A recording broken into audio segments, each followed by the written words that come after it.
if you want to install iOS launcher on POCO F8 Pro or POCO F8 Ultra, what you can do is you can go to the Play Store.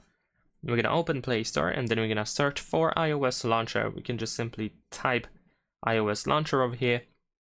And of course, we will find many different apps that look and work in some way, just like iOS launcher does. So in here, I'm gonna select this app on it over here. I'm gonna install it, and I'm gonna show you quickly how to set it up.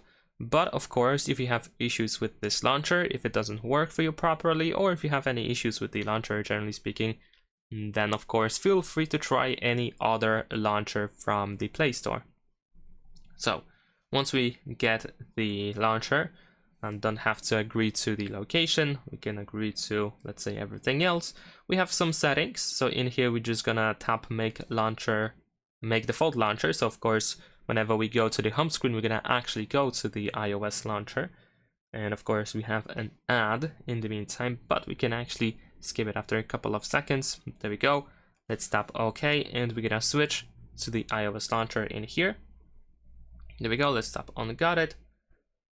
And there we go, the iOS launcher is pretty much ready to use. We have the app library, it works just fine as you can see up here. So that's pretty much it. Thanks for watching, leave a like and subscribe.